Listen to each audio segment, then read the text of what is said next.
Vamos ler Atos capítulo 9. O texto que eu vou ler é um pouquinho grande, são 22 versículos. Eu ia ler só a partir do 10, mas para aquele que está em casa e não conhece bem o texto, eu vou ler todo ele, que aí você vai se inteirar do que é que o texto trata. Estamos encerrando o mês sobre que homem é este. E eu gostaria que você prestasse atenção quantas vezes aparece a palavra Senhor. Cada vez que eu ler, você vai falar uma. Quando eu ler pela segunda vez e tiver a palavra Senhor, a congregação vai dizer duas. Tá bom? Vamos fazer esse exercício? Então vamos lá, prestem bem atenção. Atos capítulo 9, a partir do versículo 1. Saulo, respirando ainda ameaças de morte contra os discípulos do Senhor, dirigiu-se ao sumo sacerdote e lhe pediu cartas para as sinagogas de Damasco, a fim de que, caso achasse alguns que eram do caminho, tanto homens como mulheres, os levasse presos para Jerusalém. Enquanto seguia pelo caminho, ao aproximar-se de Damasco, subitamente uma luz do céu brilhou ao seu redor. Ele caiu por terra e ouviu uma voz que lhe dizia: Saulo, Saulo, por que você me persegue? Ele perguntou: Senhor, quem é você?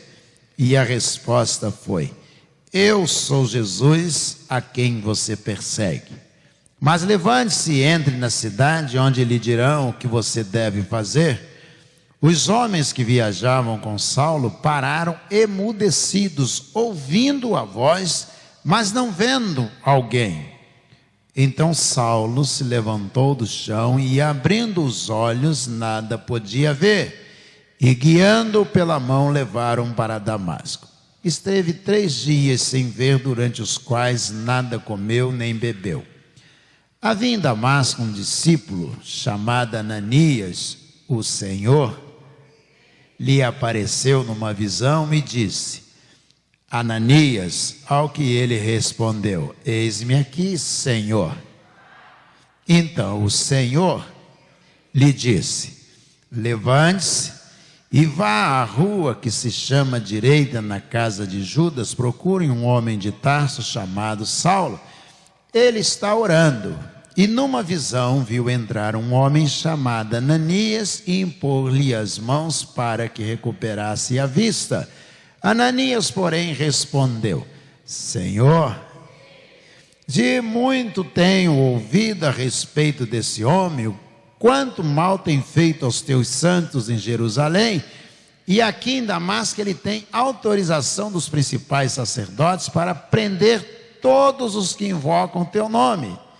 Mas o Senhor disse a Ananias: vá, porque este é para mim um instrumento escolhido para levar o meu nome diante dos gentios e reis, bem como diante dos filhos de Israel, pois eu mesmo vou mostrar a ele quanto deve sofrer pelo meu nome.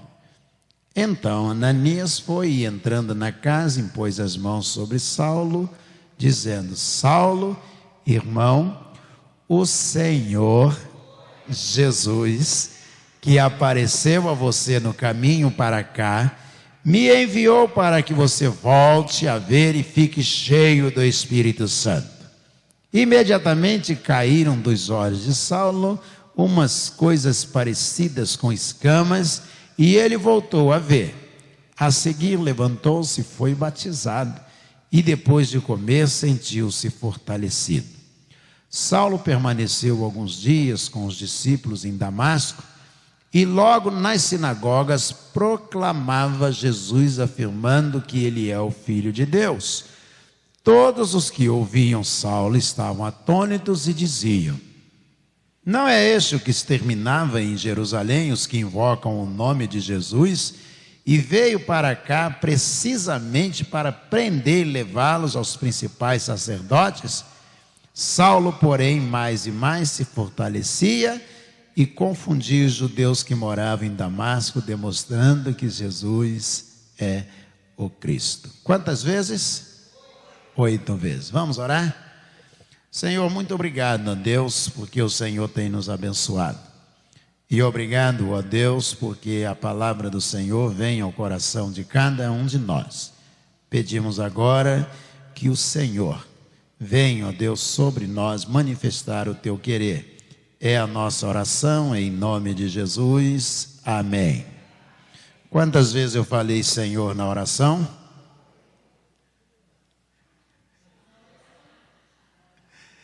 Quatro vezes. Só 4 vezes. O que eu gostaria que você entendesse, os discípulos estão no barco, lá em Mateus capítulo 8, e eles estão preocupados, sem entender bem quem é o homem que está no barco.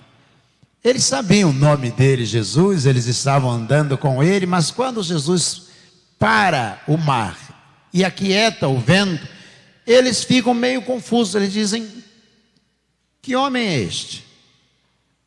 Eles não têm noção da profundidade, ou seja, da capacidade, do poder, que todo o poder está ali nas mãos daquele homem.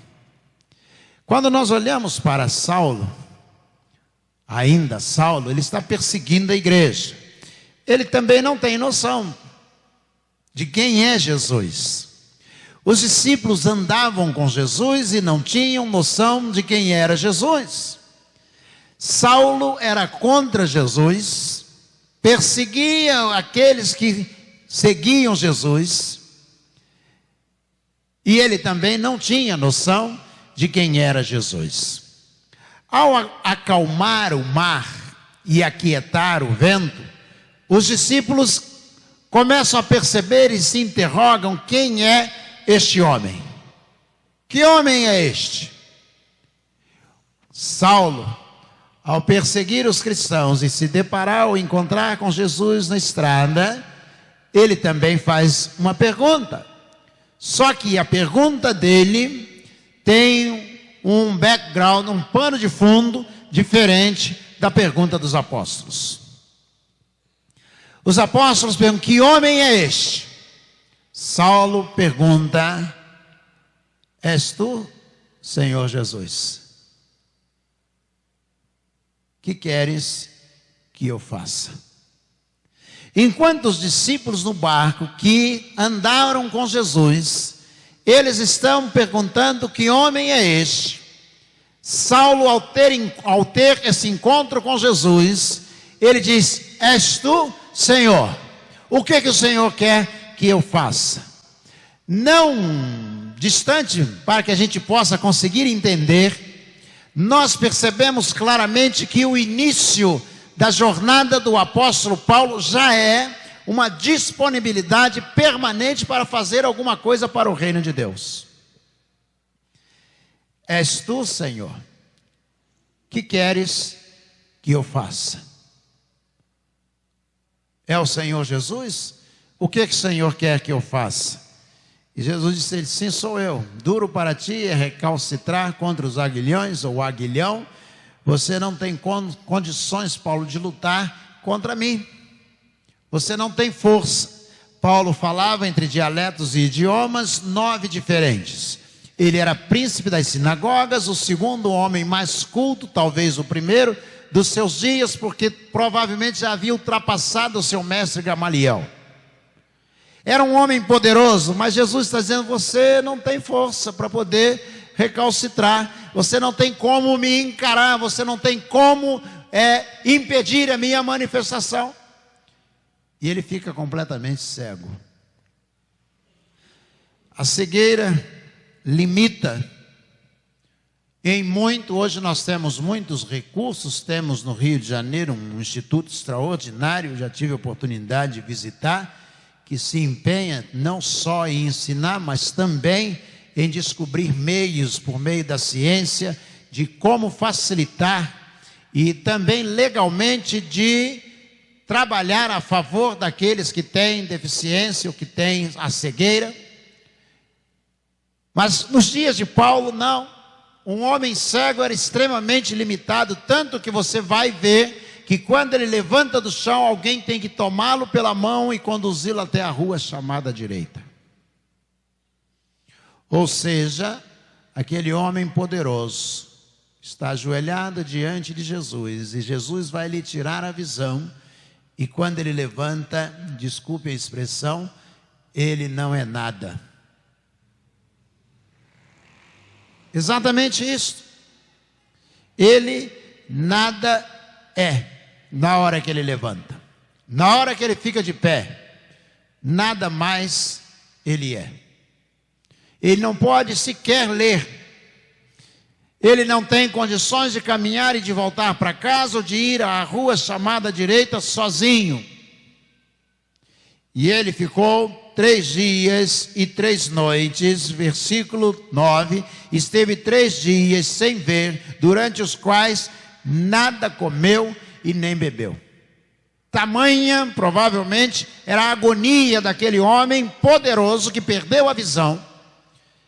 Ele descobre que ele não tem forças para enfrentar Jesus.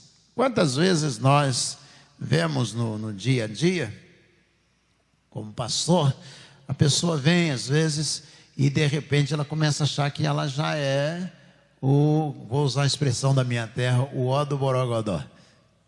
Ele acha que ele já pode enfrentar, ele pode fazer o que ele quer, contrariando a vontade de Deus, os propósitos de Deus. Ele pode viver do jeito que ele quiser, ele não precisa mais obedecer. Mas toda a relação do capítulo 9, os 22 versículos que nós lemos, 8 vezes vai aparecer a expressão Senhor. Ou seja, em 22 versículos, 8 vezes vamos ouvir a expressão Senhor. A cada 2 versículos e meio, nós temos a expressão Senhor. Eles não conseguem se relacionar ou narrar sem dizer que Jesus Cristo é o Senhor. Que homem é este? Ele é o Senhor. Quem é este homem? É o Senhor. Quem aceita Jesus encontrou um Senhor. Quem se converte a Cristo encontrou um Senhor. Diz, eu agora tenho um amigo. Jesus disse aos discípulos, eu não direi mais que vocês são servos, mas amigos, capítulo 15 de João, mas vocês serão meus amigos porque vocês sabem o que eu quero que vocês façam. Baseado nesse texto, muitos crentes hoje dizem assim, não, Jesus é meu amigo, ele não é meu Senhor, ele é seu Senhor sim. Ele está falando de uma narrativa que ele disse aos apóstolos o que iria acontecer, que ele iria morrer no capítulo 14, e no 15 ele disse, agora vocês podem entender que eu não estou lidando com vocês como Senhor, mas como amigo, porque eu contei a vocês o que vai acontecer. Eu tenho um Senhor, Jesus é o Senhor, é Ele quem conduz, é Ele quem manda, é Ele quem dita a marcha, é Ele quem diz o que tem que fazer. Eu sempre gosto de contar. Era pastor da primeira igreja de Cabo Frio e estava feliz da vida pastoreando a igreja de Cabo Frio, a primeira igreja lá na Praia do Forte. E aí a igreja daqui, a primeira de Petrópolis, me ligou. Dr. Willa de Oliveira, era dia 28 de julho de 1989. E aí ele disse, nós estamos sem pastor, e o nome do pastor foi lembrado, e gostaríamos de conversar com o pastor. E eu disse, eu não vejo nenhuma possibilidade. Ele disse, mas gostaríamos que o senhor orasse, anota o meu telefone, e se quiser, depois me liga, mas que orasse a respeito. Eu disse, tá bom. Esse mais estava em pé ao meu lado, e eu terminei de falar com ele, o papel que eu tinha anotado no telefone, eu amassei e joguei na lixeira. E Alecimar olhou para mim e disse, você falou que iria orar, você tem que ter palavra. Alecimar é uma praga, porque é um guarda de trânsito dentro do carro, graças a Deus. É um anjo do Senhor ao meu redor, que eu tenho o tempo todo que está atento ao que está sendo dito. E eu disse, tá bom. Fui lá, peguei o papel, desamassei o papel, botei em cima da mesa e disse, eu vou orar. E comecei a perceber que Deus queria que eu viesse para cá. Mas eu não queria. Mas Deus queria, mas eu não queria. E eu coloquei 3 alvos e Deus confirmou os 3 alvos que eu havia colocado. Bem, já que Ele confirmou os 3 alvos, está na hora de eu vir. Não importa mais o que eu quero. Ele é o Senhor, Ele é quem manda. Vim chorando, dirigindo, subindo a serra. Não era o que eu queria, mas Ele é o Senhor. Saulo ainda, ele: Senhor, eu tenho cartas aqui dadas por Anás e Caifás para perseguir e prender todo mundo. E é isso que eu vim e que eu quero fazer. Mas se o Senhor tem outro projeto para mim, eu quero cumprir o que o Senhor quer. Com o passar dos séculos, os cristãos estão perdendo essa sensibilidade de perguntar ao Senhor o que é que Ele quer. Estão esquecendo que Ele continua sendo o Senhor. E aí disse: você vai lá para a rua chamada direita, você vai ficar lá, e Ele está lá 3 dias e 3 noites sem comer, sem beber, tamanha a depressão, a dificuldade. Alguns dizem: não, ele está jejuando. Não, não está não. Ele ficou cego, ele está numa crise tremenda. E aí Deus diz assim: Ananias, que era um cristão, um exemplar, vai à rua chamada direita, tem lá um camarada chamado Saulo, você vai lá orar por ele. Ananias disse: é ruim, hein? Vou não. Jesus, se o senhor não sabe, ele está perseguindo os crentes, ele está matando os crentes, e eu não vou. Vai sim. E aí Ananias disse assim: tá bom, o Senhor está mandando, não é o que eu quero fazer, mas eu só vou porque o Senhor é o Senhor. O verdadeiro crente, ele sabe o que ele quer. E muitas vezes ele quer mais do que Deus quer para ele, que é fora do projeto de Deus. Quantos crentes vão para Maracanã no domingo, praia no domingo, falta ensaio do coro para assistir corrida de Fórmula 1? Eles querem o que eles querem, eles não querem o que Deus quer. Quantos crentes vou guardar um tempo para servir ao Senhor, e quando chega esse tempo ele faz outra coisa? Quantos crentes pegam o valor do dízimo ou da oferta que consagraram, que vão dedicar ao Senhor, e gastam noutra coisa? Jesus, Ananias está dizendo: eu tenho vontade própria, mas o Senhor é o Senhor. Eu vou fazer o que o Senhor quer. Está onde? Está lá na rua chamada direita, e ele já teve uma visão que vai entrar um homem chamado Ananias e vai orar por ele. Sabe o que eu percebo aqui? Jesus está dizendo assim: pode ir, porque eu já preparei o terreno. Vai lá, porque eu já disse para ele quem é que vai lá. É Ananias, é você que vai chegar lá. Ele já teve essa visão. E Ananias chega lá, e Saulo está cego, e ele diz: eu vim aqui porque o Senhor me mandou. E Saulo diz: eu sei, Deus, ele já me deu uma visão de que viria um homem chamado Ananias. Qual o seu nome? Ananias. Então é você mesmo. E ele coloca a mão sobre a cabeça dele, ora, diz a ele: o Senhor é contigo. E aí faz aquela oração lindíssima, e diz o versículo 18: imediatamente caíram dos olhos de Saulo umas coisas parecidas com escamas, e ele voltou a ver. E ele voltou a ver. Sabe o que acontece logo no versículo seguinte?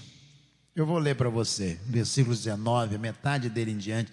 Saulo permaneceu alguns dias com os discípulos ali em Damasco, e logo nas sinagogas proclamava Jesus, afirmando que Jesus é o Filho de Deus. O grande mérito do apóstolo Paulo é que ele vai fazer exatamente o que ele perguntou: Senhor, o que o Senhor quer de mim? E Deus não perdeu tempo. Deus disse a ele o que ele queria. Quantos crentes estão na igreja 5, 10, 15, 20 anos e até hoje não sabem o que Deus quer para ele? Até hoje não tem a menor noção de qual é o propósito, o projeto de Deus para a vida dele. Quantos estão vivendo assim? Logo, imediatamente, ele já entrava na sinagoga pregando a palavra de Deus. Quem é este homem? É o Senhor. Eu tenho que fazer o que Ele quer. Eu vou fazer o que Ele planejou para mim. E quando ele começa a pregar o Evangelho, ele tem um grande problema. Sabe qual é?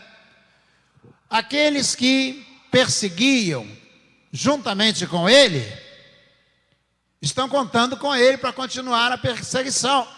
Mas quando descobrem que ele agora é crente em Jesus, ele passa a ser perseguido.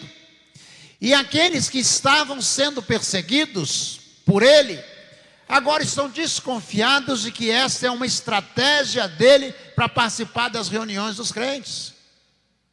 Aí você vai dizer, pastor, então ele não contava com mais ninguém.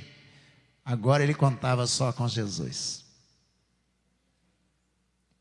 Ele não contava nem com os perseguidores e nem com os perseguidos. Porque os perseguidos estavam com medo dele. Eu lembro de um homem que entrou armado no gabinete pastoral.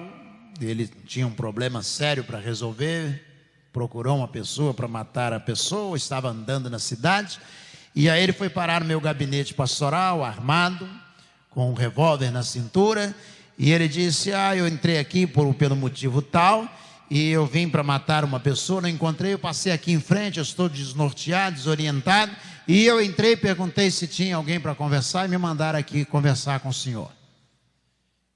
E aí eu disse para ele, entra.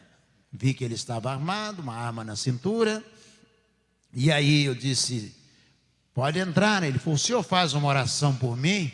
Eu disse a ele, me dá as duas mãos aqui, vamos orar de mão dada. O homem é armado, eu vou fechar o olho, abaixar a cabeça diante dele. Não é isso? Eu falei, me dá as duas mãos, vamos orar. Segurei firme as duas mãos dele, fiz a oração. Depois que terminei de orar, eu falei, agora você senta ali. Eu vi que ele continuava armado, contou o problema de novo. E aí eu orientei, dei uma palavra a ele, ele tirou a arma e disse, me ajuda. Quando ele puxou a arma da cintura, eu pensei, é hoje que a Alecimar vai ficar viúva.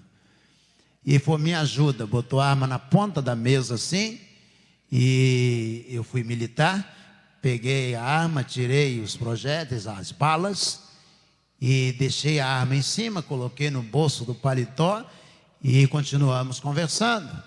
É claro que eu não ia deixar agora a arma carregada em cima da mesa, vai que ele se arrepende. E aí nós conversamos. Saulo diz para os cristãos, eu agora sou crente. E eles dizem, tá bom, mas você não vai participar da nossa reunião não. Ninguém confiava. Começa a aparecer em meio aos crentes em Jesus algumas pessoas que vão confiar no apóstolo, aquele que vai ser agora o apóstolo Paulo, cujo nome era Saulo. Ele vai ser a maior manifestação de Deus no Novo Testamento. 13 cartas nós temos aqui. Igrejas espalhadas por todos os cantos da Ásia Menor, na Acaia, em Roma. Igrejas espalhadas por todos os lugares, por causa deste homem que perguntou para Jesus, Senhor Jesus, o que o Senhor quer que eu faça? O restante ficou por conta de Jesus. Ele só precisava estar disponível. O que é que Deus precisa? Quem é este homem? Ele é o Senhor. E nós estamos aqui para servir. Você que está em casa, você está aqui para servir ao Senhor. Você aceitou Jesus para servir ao Senhor. Nós vamos fazer um alinhamento, um realinhamento no domingo. E nós temos aproximadamente 150 levitas inscritos. Estávamos em 111, mais 18, na segunda-feira. Acredito que estamos chegando a 150 inscritos. Ou seja, a nossa igreja tem 150 levitas envolvidos com transmissão e culto. Corista, cantores, instrumentistas, 150. E não são todos, alguns não irão. Isso é bênção de Deus, é gente fazendo, reconhecendo que Jesus é o Senhor. E este é o nosso papel. Jesus é o Senhor.